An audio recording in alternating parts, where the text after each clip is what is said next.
여러분 안녕하십니까? 라디오 오늘 강재입니다. 돈 준다는 공약에 속지 않는다. 민심을 받아들여야지 가르치려 하지 않으면 좋겠다. 네, 오늘 성년의 날을 맞아서 여당인 더불어민주당에서 20대 초청 간담회를 가졌는데요.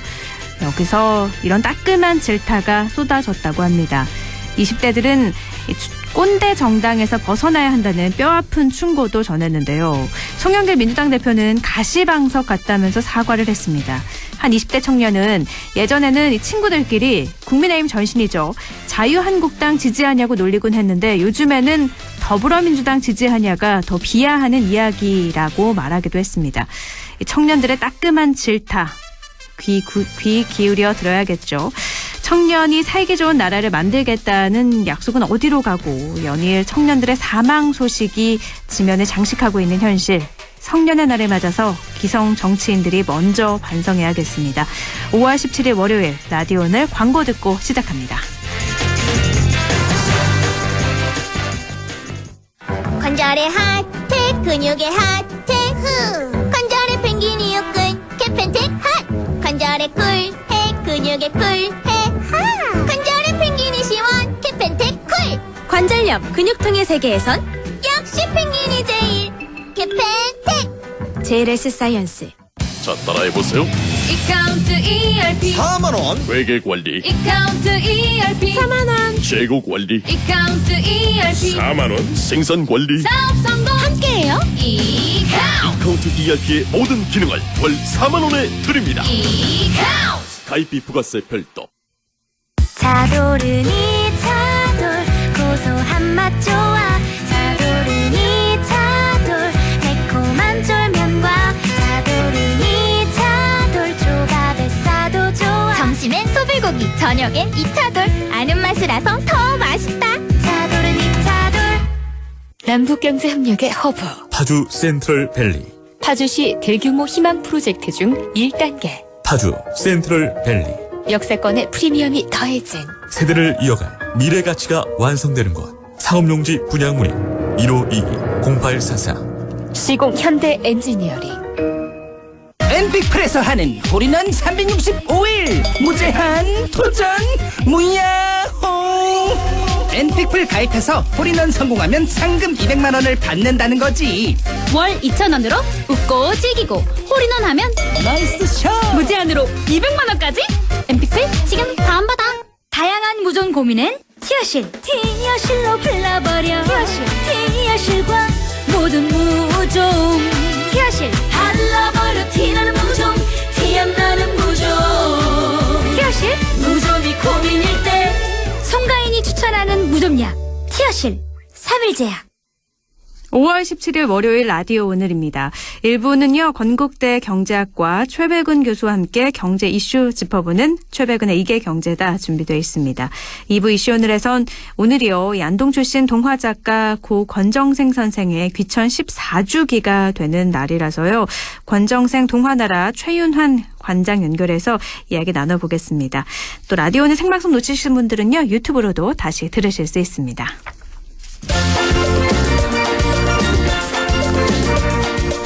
최백은의 이게 경제다. 경제 이야기를 쉽고 또 명쾌하게 풀어보겠습니다. 건국대학교 최백은 교수 연결합니다. 교수님 안녕하세요. 네, 안녕하세요. 네, 벌써 한 달이 지나서요. 지난 수요일이었어요. 통계청에서 4월 고용 동향을 발표했는데 1년 전보다 취업자가 65만여 명 증가한 것으로 나타났습니다. 네, 3월에 취업자 수가 13개월 만에 플러스로 전환됐다고 저희가 한 달 전에 전해드렸는데 2달 연속 증가세를 이어나간 거예요. 어떻게 평가하세요?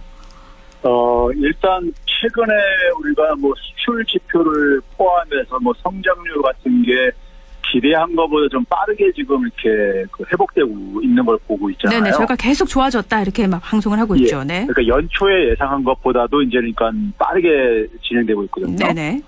그게 이제 고용 지표에도 그대로 반영이 되었는데요. 취업자 숫자가 이제 65만 2천 명이 지난해 4월 달에 비해서요. 네. 근데 이제 지난해 4월 달이 그 코로나 그 유럽에서 이제 그러니까 본격적으로 1차 대유행하면서 락다운도 하고 막 그러면서 우리나라도 그 당시 수출이 막 25% 이상 막 하락하고 막 그럴 때였었어요. 네. 그래서 그 당시에 우리나라도 취업자가 크게 감소했었죠. 네네. 근데 이제 그래서 그러다 보니까 많은 언론들에서 기저 효과다. 이제 기저 효과라는 게 지난해 많이 이제 감소를 했었기 때문에 네. 올해 이제 그러니까는 기본적으로 오르더라도 그게 이제 그러니까 코로나 이전 상황을 이렇게 회복하는 거는 이제 좀 이제 아니다. 뭐 이런 식의 의미죠. 그러니까 뭐 평년 수준인데도 워낙 작년에 안 좋았기 때문에 좋아 보이는 거다. 이렇게 그렇죠. 평가하는 게 있었죠. 65만 개면 그러니까 굉장히 사실 큰 일자리 취업자 수 증가거든요. 네네. 숫자로만 보면요. 네. 작년에 워낙 마이너스로 떨어졌다 보니 크게 떨어지다 보니까는 이제 올해 이제 그러니까 이렇게 증가하는 게 착시 효과가 있다 이거죠. 네. 그런데 이제 문제는 뭐냐면은 기저 효과만 가지고 설명 안 되는 부분이 있는데요. 그러니까 우리가 2년 전, 그러니까 코로나 이 재난이 있기 전인 2019년 4월이요. 네. 4월 달보다 한 17만 6천 명, 그러니까 한 18만 개가 증가했어요. 그러니까 2020년 4월이 아니라 2019년 4월과 비교해봐도 훨씬 많이 증가했다고요. 그렇죠. 네. 그런 점에서는 이제 그러니까는 기저 효과만 가지고 설명이 되는 건 아니라고 생각이 들고요. 네. 그리고 이제 주목할 만한 것이 뭐냐면은 전체 연령층에서 다 고용률이 증가했어요. 아, 특정 연령대만이 아니라. 예. 네. 그러니까 그동안에 보게 되면 코로나 재난 이전에도 가장 이제 그러니까는 그 아픈 부분이 40대가 고용률이 감소하는 게 굉장히 이제 그러니까는 개선이 안 되고 그랬었습니다. 네. 40대가 굉장히 중요한 연령층인데 제가 이 방송에서 여러 번 얘기를 했었는데 네네. 근데 40대도 이제 그러니까 플러스로 반전을 했고요. 그다음에 이제 가장 많이 이제 그러니까는 고용률이 증가한 부분이 청년층입니다. 네. 15세에서 29세 청년층이 고용률이 그러니까 전체 고용률은 한 1%포인트 정도 증가했는데 청년층 고용률이 2.6%포인트나 증가했으니까요. 네. 그래서 이제 그런 점이 이제 굉장히 우리가 좀 주목할 부분이다 하는 거고요. 네. 그리고 이제 많은 이제 언론들에서 주목했던 것이 뭐냐면은 3040 세대 30대하고 40대가 에서는 일자리가 줄어들었다 이런 보도를 많이 했어요. 네. 근데 실제로 이제 그러니까 30대하고 40대 합해서 11만 명이 감소했습니다. 취업자가요. 네. 그런데 이제 우리가 여기에는 착시 효과가 있는 게 뭐냐면 인구가 지금 보게 되면은 60세 이상은 한 67만 명씩 1년 전에 비해서 증가를 하고 있습니다. 네. 그다음에 이제 60세 미만이요. 그러니까 15세에서 59세까지는 한 37만 명씩 또 감소를 하고 있고요. 네. 그러니까 30대하고 40대는 인구가 아까 저 일자리가 한 11만 개 정도 감소했다 했는데요. 네. 인구는 그것의 2배인 22만 2천 명이 감소했어요. 네. 그러면 이제 인구가 이렇게 감소하는 상황 속에서는 크게 감소하는 상황 속에서는 그러니까 우리가 고용률을 봐야 되는 거거든요. 네. 고용률을 봐야 되는 이유는 그러니까 우리가 쉽게 하나 예를 들어 볼게요. 인구가 1,000만 명일 때 일자리 한산인 취업자가 800만 명이면은 고용률은 80%잖아요. 그렇죠. 네. 그런데 인구가 800만 명으로 줄어들었어요. 네. 그런데 취업자는 일자리는 그러니까 720만 명으로 줄어들었습니다. 80만 개가요. 네.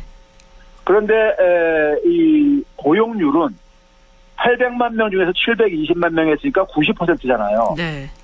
그러니까 고용률은 10%포인트가 개선된 겁니다. 그쵸. 네. 총 인구가 줄었으니까요. 네. 그랬어요. 그런 점에서 그러니까 우리가 인구 대비를 중요한 거거든요. 인구가 적으면은 그만큼 취업자는 작을 수밖에 없는 거잖아요. 네. 그래서 인구 변화도 고려를 해야 될 얘기했는데 인구 변화는 별로 주목을 하지 않고 일자리만 감소한 것만 이렇게 하다 보니까는 그렇게 되게 되면요. 사실 보게 되면은 이 젊은 층들은 대개 다 일자리가 감소할 수밖에 없어요. 앞으로 인구가 계속 줄어들기 때문에. 네, 그러네요. 60세 이상은 일자리가 반면에 증가할 수밖에 없고요. 네. 예. 그러니까, 그다음에 이제 네. 또 한 가지가 간 게 이제 60세가 아까 얘기했듯이 67만 명이나 증가를 하다 보니까요. 네. 여기서 이제 그러니까 아무래도 60세 이상 일자리가 많이 증가할 수밖에 없어요. 네. 60세 이상 일자리가 많이 증가를 했는데 60세 이상 일자리가만 가지고 만 이게 증가한 게 아니라 60세 미만에서 한 18만 3천 개가 증가했다는 게 먼저 좀 지적을 해야 될 점이고요. 네.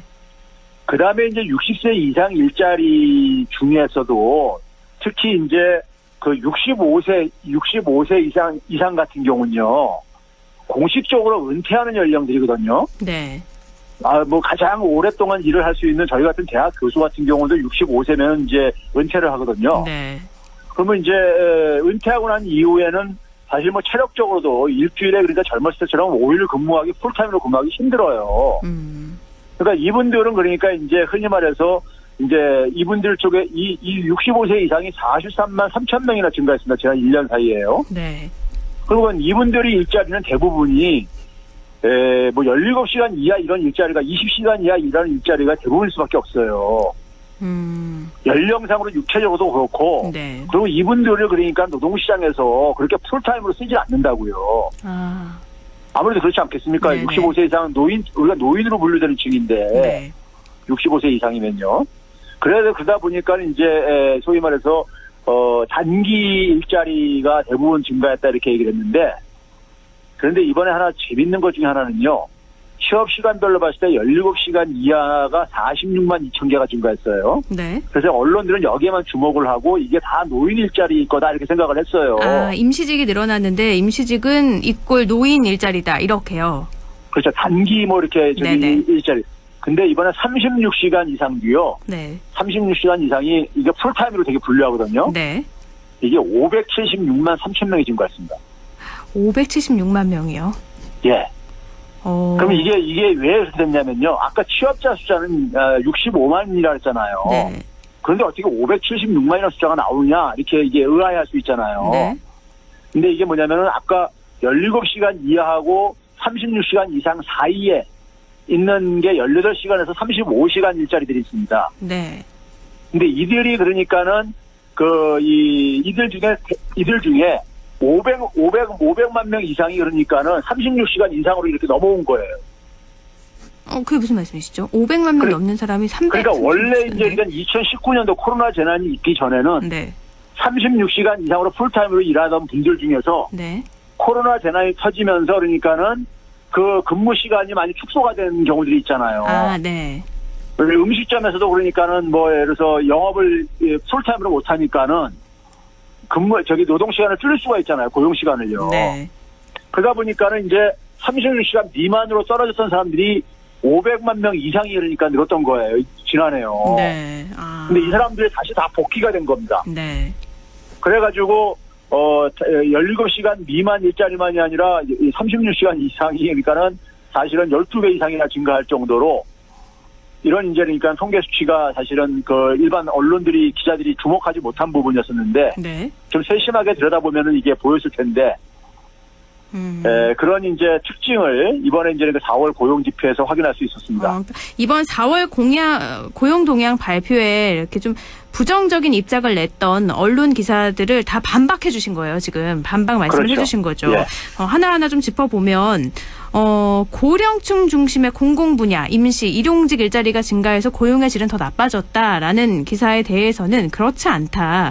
고령층 중심으로 그러니까 인구가 60세 이상이 늘어났기 때문에 고령층 중심의 일자리가 늘어나는 건 어떻게 보면 당연한 거고, 임시직도 또는 시간 단축도 이게 연령대에 한정된 것도 아니었고, 고용의 질은 18시간에서 35시간이 더 오히려 36시간 이상으로 늘어난 고용률이 훨씬 더 많았다, 이렇게 말씀을 해주시는 거죠. 그렇죠. 그러니까 그 36시간 이상이 증가했다는 게 고용의 질도 개선됐다는 얘기죠. 지난해 1년 전에 비해서는요. 네네. 네, 그리고 이제 우리가 흔히 이제 그러니까 기자들이 놓치고 있는 부분이요. 인구 변화를 그러니까 고려하지 않으면요. 네.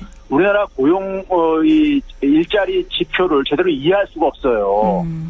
그러니까 우리가 지금 정상적인 상황이 아니라 60세 이상은 그냥 폭증을 하고 있고 네. 인구가 60세 미만은 그냥 급격하게 줄어들고 있는 어떻게 보게 되면 굉장히 그러니까 우리가 과거 고도 성장기에는 이 젊은 층들이 되게 이제 고용률이 높은 게 30대, 40대, 50대란 말이에요. 한참 일할 나이 때요. 네네. 근데 여기서 인구가 그냥 지금 크게 감소하고 있는 거예요. 그러니까 취업자 수를 발표하는 게 아니라 취업률을 발표를 해야 되는 게 어떻게 보면 맞네요. 그렇죠. 그렇기 때문에 고용률을 봐야 되고, 그리고 이제 그러니까 그러면서 이제 뭐냐면은 이 고용률이라는 것도 결국은 이제 수치상의 이제 양적인 지표잖아요. 네. 그래서 이제 좀 질적인 부분을 우리가 오히려 지적을 하고 그러면은 할 얘기는 좀 많이 있을 수가 있어요. 네. 그런데 인구 구조는 그 제외를 하고 그냥 그러니까는 그 60세 이상에서 일자리가 많이 증가했다는 것은 60세에서 1년에 그러니까 67만 명씩 증가하는데 그분들에 대해서 제가 볼 때는 이렇게 질문하고 싶어요. 60세 이상 1년에 67만 명씩 증가하는데 그분들에 대해서 일자리를 기업들에서 그러니까 이분들을 대규모로 채용해 줄 수가 있냐 이거예요. 현실적으로요. 네. 어렵잖아요. 그렇죠. 다 정년 퇴직하고 난 나이니까요. 네. 그러면 이분들 그러니까 그냥 은퇴하고 그러면 예를 들어서 자기 젊었을 때 벌어들인 소득이라든가 아니면 연금을 받아가지고 아니면 뭐 기초연금 지원하는 걸로 살아야 되는데 그게 충분치가 않단 말이에요. 많은 사람들한테는요. 네. 그러면 결국은 이분들이 그러니까는 이분들은 정부에서 그러니까 다 이 일자리를 만들어줄 수가 없어요. 그렇죠. 예, 결국은 이분들 중에서 65세 이상도요. 이분들 중에서 절반 이상은 민간 노동시장에서 일자리를 잡고 있어요. 네. 뭐 그게 그러니까 주유소가 됐든 어디서가 됐든 간에요. 네. 그리고 한 절반 정도를 정부가 이제 그러니까 가는데 이분들에 대해서 공공 일자리를 만약에 절반 정도를 65세 이상에 대해서 정부가 안 하면요. 우리나라 65세 이상 노인 빈곤율이요. 지금도 43%나 됩니다. 그럼 이분들 그러니까는 뭐 기업에서도 채용 안 되고 그래서 공공 일자리도 없고 근데 돈 벌어놓은 것도 없어요. 노후 대책도요. 네. 그럼 어떻게 하라는 얘기인 겁니까요? 그러니까 공공 분야 네, 일자리를 늘리는 것만을 그거 좀 부정적으로 보는데 그렇지 않으면 빈곤층 노인들이 더 늘어날 거다 이런 말씀이시네요. 그럼 제가 볼 때는 이분들 중에 상당 부분이요. 좀 입에 담기는 싫은 얘기지만은 뭐 자살 같은 것도 할 수 있고요. 네. 힘들어가지고 네, 생활고로. 우리나라 네. 노인 자살률도 굉장히 높거든요. 네. 그러니까 일단 어쨌든 간에 1년에 67만 명 이상씩 60세 이상이 증가하는 거를 어떻게 이거를 해결해야 되냐 하는 문제에 대해서 네. 예를 들어서 우리가 정년 연장 이런 얘기도 하잖아요. 그래서요. 네네. 정년 연장을 근데 예를 들어서 그거에 대해서 또 얘기하다 보면 어떤 얘기 하나 나오냐면은 젊은 사람들 일자리 뺏는다. 항상 붙어 나오는 말이죠. 네. 그렇잖아요. 네. 그러면은 그런 대책도 없이 60세 이상에 대해서 일자리 대책도 없으면서 기업들한테 강제로 채용하러 갈 수도 없는 거고 네. 그런 상황 속에서 그러니까 이분들한테 아니면 그런 복지를 더 늘려주던지 예? 일을 안 하고 먹고 살게 하든지 네. 뭐 어떤 대책이 있어야 되는데 그거 대책 없이 정부가 공공일자리 마련하는 걸 가지고 공공일자리 만드는 그러니까 좀 질이라든가 이런 것을 우리가 지적하는 건 전 정당하다고 생각해요. 근데 그것마저 안 하게 되면은 오히려 사회적인 재앙이 될 수가 있다는 얘기죠. 근데 65세 이상 인구가 매년 67만 명 늘어난다고 하니까 진짜 엄청난 수치긴 하네요. 60세 이상이 67만이고요. 65세 이상이 한 43만 3천 명씩 증가합니다. 근데 이게 내년 되게 되면 70만 명, 60세 이상이 70만 명이 넘어서요. 매년 이게 굉장히 빨라지고 있습니다. 네. 고령층이 더 심각해지니까, 네. 이거 큰 문제예요, 지금요. 기존과는 다른 확실한 뭔가 대책이 고용 동향을 보면 나타나니까 필요할 것 같아요. 확실히. 맞습니다. 네, 인구가 점점 나이를 먹어가니까 이건 어쩔 수 없는 현실이니까요. 아니 나이 드신 분들이 오래 사는 건 의료기술 발달 이런 걸로 또 건강들도 잘 관리하다 보니까 오래 사는 건 자연스러운 현상이거든요. 네네. 근데 이제 밑에 출산율이 떨어지니까는 자꾸만 이게 수십 년간 출산율이 떨어지면서 밑에 연령층은 감소하고 있는 거예요. 네. 이 고용지표 지금 좀 살펴봤는데 그러면 이번에 이렇게 4월 고용 동향을 봤을 때 우리나라 어떻게 경기 회복은 계속되고 있다 이렇게 봐도 되는 걸까요? 우리 3월 달에 1분기 그 성장률을 보면서 예상보다 우리가 원래 전문 기관들에서 1분기 성장률을 한 높아야 0.8%로 예상했었어요. 네. 근데 그 2배가 나왔거든요. 1.6%가 나왔거든요. 네. 그래서 우리가 1분기에 그러니까는 코로나 재난 이전 2019년 말 수준을 0.4% 돌파했다고 해가지고 주요 국가 중에 최초로 돌파했다고 이런 기사들이 쏟아져 나왔었잖아요. 네네. 나왔는데 성장률은 0.4%가 돌파했는데요. 그 내부를 들여다보면요. 설비 투자는 거의 한 12%가 증가했습니다. 네. 이건 뭘 2019년 나타내죠? 말에 네. 비해서요. 네. 설비 투자는 그러니까는 코로나 재난 이전의 증가 속도보다 더 빠르게 증가하고 있는 거예요, 지금요. 네. 그 이유가 바로 뭐냐면은 수출이 지금 굉장히 빠르게 회복된다고 얘기를 했잖아요. 네. 그런데 그 수출의 가장 이 혜택을 보는 게 제조업입니다. 네. 제조업에서 그러니까는 예를 들어서 제조업의 이게 회복세가 굉장히 빠르게 지금 진행되면서요. 더군다나 우리나라 경기 팽창을 나타내는 경기 선행지수도 OECD 국가들 주요 국가 중에서 가장 빠르게 진행되고 있어요. 네. 그러면 예를 들어서 올 하반기 경기 선행지수라는 게 한 3개월에서 6개월 이후를 예측을 하는 거거든요. 네. 그러니까 지금 가장 빠르게 앞을 향해서 달려가고 있다 보니까는 기업 입장 속에서는 그걸 대응하기 위해서는 투자를 늘리는 거죠. 생산 공급을 이제 그러니까 지금 공급 물량이 수요를 제대로 쫓아가지 못해서 인플레이션 생기고 있는 거거든요. 네. 그래서 기업들이 아주 그냥 공격적으로 지금 설비 투자를 하고 있는 거예요. 네. 그런데 이런 설비 투자와 제조업 수출은 굉장히 지금 어쨌든 간에 회복세가 굉장히 빠른데 내수의 대부분을 차지하는 서비스 부분이라든가 민간 소비 같은 경우는 여전히 그러니까 코로나 재난 이전 상태를 회복을 못했어요. 그래서 지금 이렇게 고용동향이나 여러 수치를 봤을 때는 회복이 나타나고 있는데 체감을 못하는 이유가 그것 때문이죠. 그렇죠. 그래서 이 고용 동향도 보게 되면 이 업종별로 편차가 심합니다. 네. 그러니까 우리 도매, 소매, 음식, 숙박업이 소위 자영업에 그러니까 4대 업종이라고 얘기하는데 여기는 그러니까 고용이 그러니까는 지난해 그러니까 우리가 예를 들어서 뭐 4월 달이라든가 아니면 지난해 코로나 재난이 본격화되기 전인 그러니까 2월 달에 비해서 한 6.2%가 아직도 하락한 상태예요. 네. 회복이 안 된 상태예요. 네. 전체 그러니까 아까 취업자는 65만 2천 개라고 했는데 네. 도매, 소매, 숙박, 음식에서는 그러니까 여전히 그러니까 작년 대비해서 한 6% 이상이 아직도 그러니까는 회복이 안 된 상태라고요. 네. 그 얘기는 그리고 마찬가지로 뭐 예술, 스포츠 분야 뭐 이런 것들 있잖아요. 네. 그다음에 이제 그 개인 서비스 뭐 이런 것들 그냥 대면으로 해야 되는 것들 있잖아요. 네. 이런 것들은 여전히 고용이 크게 회복이 안 되고 있어요. 네. 그 이유는 결국 뭐냐면 이게 양극화가 굉장히 진행되고 있다는 얘기입니다. 제조업하고 서비스. 그다음에 이제 이 상대적으로 그러니까는 또 제조업의 종사자하고 이제 자영업이라든가 서비스 개인 서비스 분야 이런 쪽하고 양극화가 그리고 이것이 거기에서뿐만 아니라 직책에 따라서도요. 그러니까요.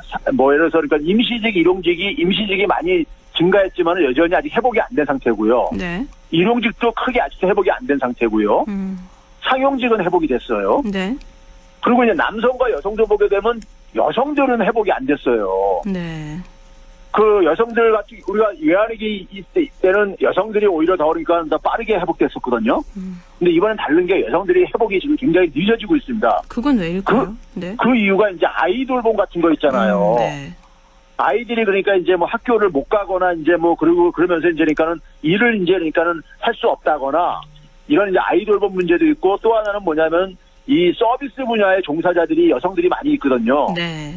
그러니까 이게 업종별로 양극화, 그 다음에 이제 그러니까 이 직위별로 그러니까 소위 말해서 일자리 형태별로도 이게 양극화가 되고 있고 그리고 이제 성별로도 이게 그러니까 양극화가 지금 되고 있다는 것이 지금 현실입니다. 그러니까 이런 양극화도 줄이고 경제회복 체감도 할 수 있게 하기 위해서는 2차 전국민 재난지원금 지급이 필요하다 이런 주장도 나오고 있어요. 맞습니다. 지금 그러니까 저는 이제 그게 타이밍이 지금 정부가 소위 말해서 60세 이상 그러니까 지금 소위 고령층을 대상으로 해간 접종을 상반기에 대충 그러니까는 한 70% 이상까지 끌어올리려고 지금 하시고들 있잖아요. 네. 하고 있는데 70세 이상이 그러니까 그 정도 되게 되면은 사망률이 굉장히 이제 그러니까는 낮아지거든요. 네. 그래서 상반기 지나면서 그러니까 제가 이제 평상시 저도 주장하는 게 한 7월 달 경에 2차 전국민 재난지원금을 한번 지급할 필요가 있다.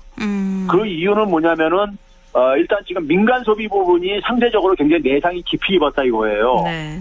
그래서 이제 비대면 서비스만 이제 이렇게 대면 서비스비 굉장히 타격이 심하고요. 그럼 이런 부분들을 살리는 가장 효과적인 방법은 지난해 검증된 게 소위 소멸성 지역화폐 같은 경우로 해가지고 이쪽 부분에 그러니까 소비를 하게 하는데 그동안에 방역에 그러니까 지장을 준다고 해가지고 이것을 이제 그러니까는 정부에서도 그러니까는 할 의사가 내비치면서도 이제 그 좀 방역이 어느 정도 좀 통제가 되는 이런 얘기를 했었거든요. 네. 그리고 우리나라가 지금 경제가 이렇게 성과가 좋은 이유가요. 이게 전 국민들의 사실 희생의 결과예요. 국민들의 그러니까 방역에 협조가 없었으면은 우리는 그러니까 백신 접종을 그러니까 지금 굉장히 낮음에도 불구하고 상대적으로 괜찮은 이유가 국민들이 굉장히 협조가 돼서 이렇게 된 거거든요. 사실은요. 네. 그러니까 국민들한테 보면 사기 진작 차원도 있고 그다음에 자영업종 서비스 업종을 그러니까 좀 개선도 해야 되고 그리고 수출하고 내수하고 좀 균형 성장도 하기 위해서도 그렇고 네. 여기에 딱 들어맞는 게 저는 2차 전국민 재난지원금이라고 보는 겁니다. 그 근데, 일석삼조 효과가 있는데 돈은 그러니까는 예를 들어서 한 뭐 지난해 기준으로 하게 되면 한 14조도 투입을 해가지고 이런 효과를 거둔다면은 제가 볼 때는 이거는 정책적으로 굉장히 큰 좋은 정책이거든요. 네네. 근데 반발이 워낙에 심해서 2차 전국민 재난지원금 선별도 지금 힘든 상황에서 이렇게 전국민 재난지원금 지급이 가능할까 싶기도 한데요. 아니 우리가 지난해 보게 되면요. 네. 전국민 줬을 때 성장률도 가장 그러니까 효과가 높았었기 때문에 우리가 이제 수험에서 국가 재정에 대한 부담 같은 경우도요. 네. 사실 지난해 2차부터 해가지고 선별 지원을 4차까지 했었잖아요. 네, 그랬죠. 그때 들어간 돈이 한 30조 됐었습니다. 네. 그러니까 선별로 하면서 계속해서 더 지원 금액은 증가해 왔었어요. 네. 그 얘기는 결국 뭐냐면은 선별 방식만 가지고는 그러니까 지원이 부족하다는 걸 의미하고 지금도 그러다 보니까 손실보상법을 지금 국회에서 논의하고 있잖아요. 네네. 충분치 않다는 거죠. 네. 근데 이제 그래서 전 국민 주게 되면은 전 국민한테 준 돈은 결국은 다 자영업자한테 갈 수밖에 없다 이거예요. 네. 이게 다 써야 되기 때문에 일정 기간 내에요. 그러니까요. 네네. 그래서 매출의 수입에 그러니까 지원을 해주는 형식이 돼버리는 내용상으로 그렇게 돼버리는 거죠. 그렇죠. 그리고 그래가지고 우리가 성장률이 지금 정부가 4%로 이제 그러니까 전망치를 끌어올렸는데 목표치를 네네. 성장률이 그만큼 그러니까 예상한 것보다도 정부가 예상하는 게 한 IMF가 3.6% 4%로 끌어올리게 되면요. 국가 채무도 비율이 중요합니다. GDP 대비로요. 네. 분모가 그러니까 증가하게 되면은 부채가 증가하더라도 우리가 채무 비율은 떨어질 수가 있단 말이에요. 그런 점에서 그러니까는 제가 아까 그래서 전국민 재난지원금이 그러니까 굉장히 그러니까 정책적으로 여러 가지 그러니까 일석삼조 4조 효과가 있다라고 얘기하는 게 네. 선별보다도 그리고 이제 실질적으로 지난해 보게 되면은 소득 분배도 굉장히 기여를 했었고요.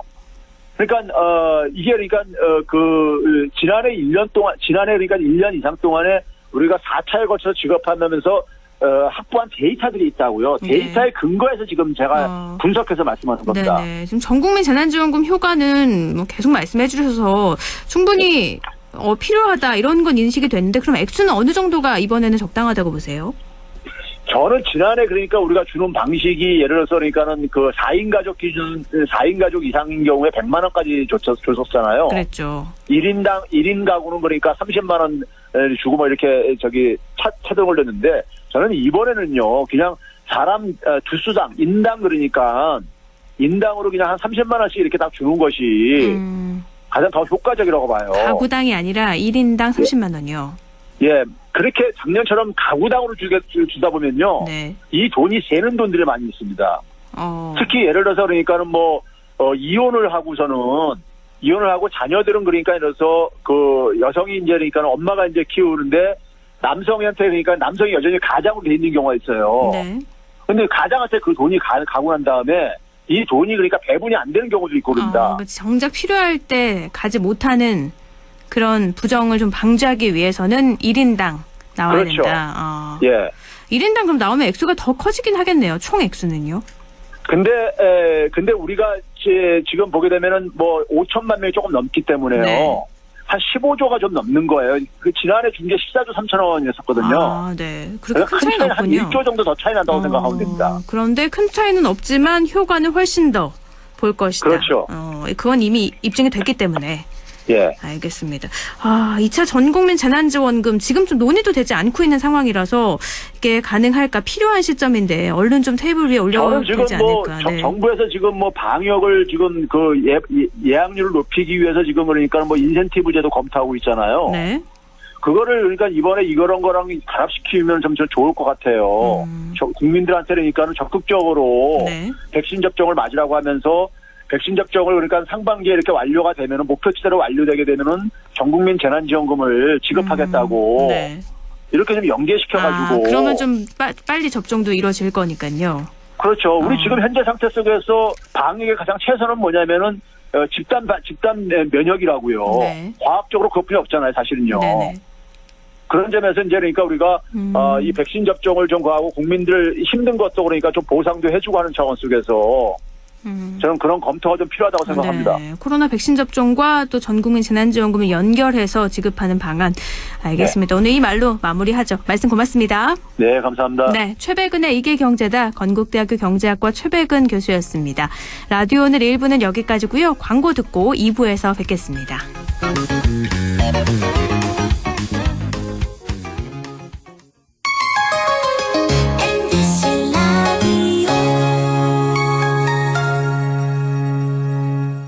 할인점보다 더 실속 있고 편의점보다 더 편리하게 살 수 있는 곳, 시장보다 더 정이 넘치고 백화점보다 더 품격 있는 곳, 이런 곳이 없을까요? 네, 우리 동네 우리 할인점 홈마트가 있습니다.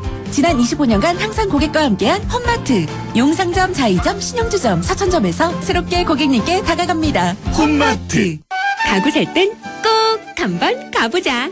안동 명품 가구 백화점. 흑표 흑침대, 양성국 갤러리, 금성침대, 한국 가죽 소파, 장수돌 침대. 다양한 브랜드 가구를 한 곳에서 쇼핑할 수 있는 대형 가구 전시장. 안동 명품 가구 백화점. 어떡해. 그 소식 들었어? 영주농협자재센터에 농자재, 관수자재, 공구에 일반 잡화까지. 영주농협 파머스마켓 바로 옆으로 왔다고 하더라고. 정말? 영주 농협자재센터로 당장 가야겠다. 054-637-8788 영주농협자재센터. 처음 귀농한다고 영천에 내려왔는데 앞으로 어쩌나 막막했죠. 그런데 체계적인 교육 시스템도 있고 도와주시는 분들도 많고 이제는 좋습니다. 다시 결정해도 영천으로 올 것 같아요.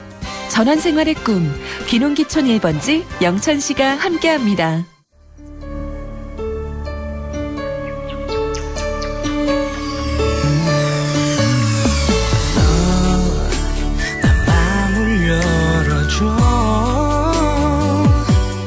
다가가 나 속삭이도록 언제나 내 생각으로 행복해야 해요.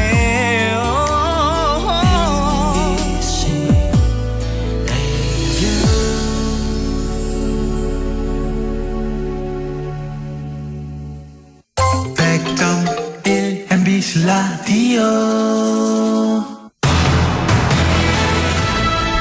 라디오 오늘 2부 순서 이슈 오늘입니다. 오늘은요. 안동 출신 동화작가 고 권정생 선생의 귀천 14주기가 되는 날입니다.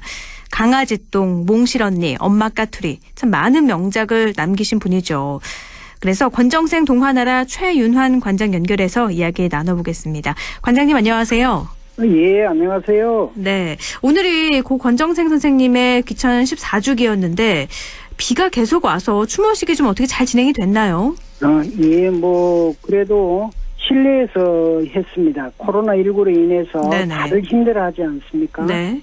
그래서 뭐 종식을 위해서 방역 수칙을 지키고 그러면 그 대신에 공연이나 이런 행사들은 많이 축소를 했고요. 네. 다만 내일이 5.18이라서 뭐 권정생 선생님이 88년에 안동문학지에 소개한 그 경상도 보리문딩이가 광주 조천의 군에게라는 시를 낭송하는 걸로 행사를 그 공연을 대신했고요. 네. 그리고 2부에서는 제12회 권정생 문학상 수상식을 했습니다. 그래서 뭐 재단 관계자하고 문학상 수상자 네. 이렇게 조촐하게 한 30여 명 모여서 있습니다. 코로나 방역 때문에 많은 분들이 함께하지 못하고 30여 명 분들만 이렇게 모아서 조촐하게 진행이 된 건데요. 권정생 선생님의 신간도서 헌정식도 있었다고요. 예. 권정생 선생님의 동화는 늘 그렇지 않습니까? 그죠? 그 보면 작품 속에 나오는 주인공들이 뭐 대단한 영웅이나 뛰어난 사람들이 아니라 네. 우리 이웃에 있는 어린이, 이웃, 그리고 장애인, 노인, 뭐 이런 거지들처럼 힘없고 약한 주인공들이거든요. 네네. 그런데 원래 나온 책이 4가지인데요. 동시가 한 가지 있습니다. 동시는 이 땅의 꽃들아는 우리가 지금 분단되었는지도 반세기가 넘었는데 네. 휴전선에 있는 한늙은 소나무가 분단을 안타까워하는 그 동시 그림 동시집 한 권이 있고요. 네. 그리고 눈이 내리는 여름 그리고 들국하고 객길은 그 요즘도 끊임없이 이어지는 노동에 대한 현장에 대한 산재 이런 것들이 있습니다만은 소의 눈으로 보는 들국화 고갯길 같은 것도 있었고요. 네. 그리고 가장 재밌는 거는 짱군의 꽃밭 소동입니다. 이 책은 지금 우리 미얀마를 뭐 개량한 책 같아요. 네. 마치 네. 고추밭에 도둑이 들어서 고추를 훔쳐가는 내용인데요. 그 도둑은 군부 독재를 나타내고요. 고추들이 거기서 도둑으로부터 항거하는 그래서 탈출하는 이런 내용을 가지고 있거든요. 이렇게 해서 4권을 언제 헌정했습니다. 참 아이들을 위한 책이라고 해서 단순히 가벼운 내용이 아니라 이렇게 사회 문제까지 모두 다 담아서 그걸 또 쉽게 풀이하고 아이들도 크게 느낄 수 있는 그런 책들이 많은 것 같아요. 예, 그래서 우리 권정생 선생님은 책은 늘 그렇습니다. 어른과 아이가 같이 읽으면서 네. 느낌을 공유하고 네. 토론하고 이런 책이죠. 그러면 더욱 깊은 울림을 주는 책들입니다. 아이들도 또 엄마하고 같이 읽으면서 부모님하고도 읽으면서 더 많은 것들을 대화로 주고받을 수 있을 것 같은데요. 또 좀 전에 말씀하시는데 12회째를 맞았어요. 권정생 문학상. 오늘 수여식이 있었는데 올해 수상작이 진형민 작가의 곰의 부탁이란 작품이라고요. 예. 사실 이 곰의 부탁이 선정되는 과정에서 저희들은 굉장히 감사하게 생각하고 있습니다. 재단 관계자들이. 왜냐하면 이 진형민 작가와 권정생 선생님은 어떻게 보면 문학 세계와 또 삶이 아이들에 대한 예정과 담화 과정에 대한 예정들이 작품 속에 그대로 녹아 있거든요. 네. 그래서 권정생 선생님도 굉장히 기뻐하지 않았을까 이런 생각을 갖고 있습니다. 네. 그 책을 쓰시는 진행민 작가님은 이런 말씀을 하셨어요. 그 책 내용에는 4.16 세월호에 대한 내용이 하나도 없습니다. 네. 다만 바닷가에서 바다를 바라보면서 느낌을 적었는 건데요. 이 책을 쓰면서 권정생 선생님은 늘 동화를 쓸 때 유언처럼 쓰셨거든요. 네. 온몸으로 쓰셨다는 표현을 많이 하시는데 이분도 이런 말을 하셨어요. 함께 살아남는 일이 이토록 어렵다면 그 많은 공부와 배움들이 무슨 소용일까요? 어설픈 위로도 섣부른 희망도 차마 입에 담을 수 없어 나는 숨죽여 소설을 씁니다.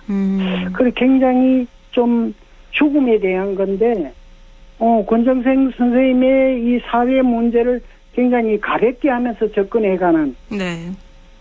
곰의 부탁도 죽음에 대한 것을 굉장히 가볍게 접근한 그런 책이어서 원래 수상식에는 굉장히 의미가 있었다고 할 수 있습니다. 참 이 코로나19 시대 모두가 다 힘든 지금 이런 시대를 살아가고 있잖아요. 예. 거기에 또 어설픈 위로도 섣부른 희망도 참에 입에 담을 수 없어서 숨죽여 소설을 씁니다. 이 말이 정말 크게 울림으로 다가오네요. 예, 그렇죠. 참 권정생 선생님하고 참 많이 닮았다 이렇게 말씀을 하셨는데 아동 문학가지만 참 청빈한 삶으로 유명하신 분이잖아요. 또 소박한 삶도 사셨고요. 어떤 분이셨는지 조금 더 자세히 알려주세요. 권정생 선생님이 10억여 원을 현금을 남기셨거든요. 네. 그 현금을 북녘 어린이들인데 분쟁 지역의 아이들인데 쓰라라고 남기셨는데 네. 그렇게 돈이 많으셨지만 늘 한 달에 5만 원이면 조금 부족하고 10만 원이면 남는다 하는 검소하고 청빈한 삶을 사셨죠. 네. 그 보면 결코 가난한 분은 아니셨죠. 네. 검소하게 사셨고. 네, 뭐 인세가 1억 5천만 원 정도가 나온다고 하더라고요. 예. 지금도 뭐 꾸준히 지난해는 1억 6천이 나왔습니다. 네네. 그래서 뭐 가난하신 분은 아니죠. 그런 다만 청빈하고 검소하게 사셨다 이렇게 말씀드릴 수 있고요. 늘 병마에 시달렸거든요. 네. 소변 주머니를 차고 온몸으로 동화를 쓰셨지만 그러나 병약하지만 정신은 굉장히 강건한 분이라고 이 말씀을 드릴 수 있는데요. 네. 그는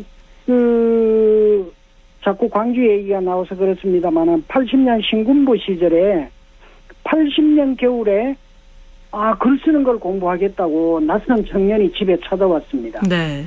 그 낯선 청년이 있는데 이 청년은 광주에 대한 얘기는 일절 물은 것도 아니고 알지도 못한 상태죠. 네. 상태인데 권선생님 딱 찾아서 선생님 나는 어디 사는 누군데 동화를 글을 쓰는 걸 배우고 싶습니다. 이러니까 선생님이 대뜸 지금 광주에는 많은 사람이 죽었다. 이거 보통 일이 아니다.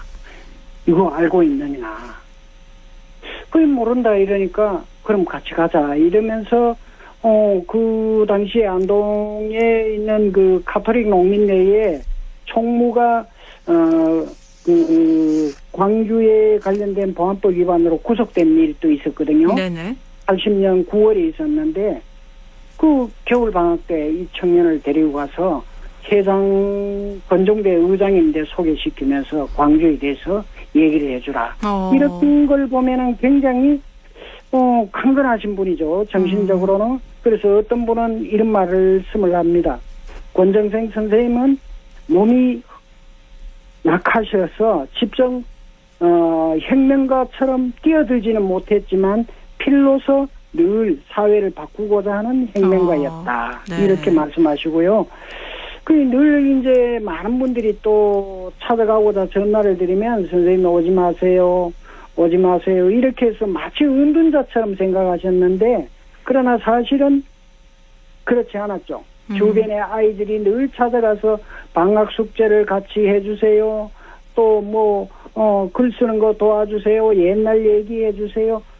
그래서 아이들이나 가깝게 지내는 사람들인데는 늘 포근하게 안아주고 넉넉한 신분인데 다만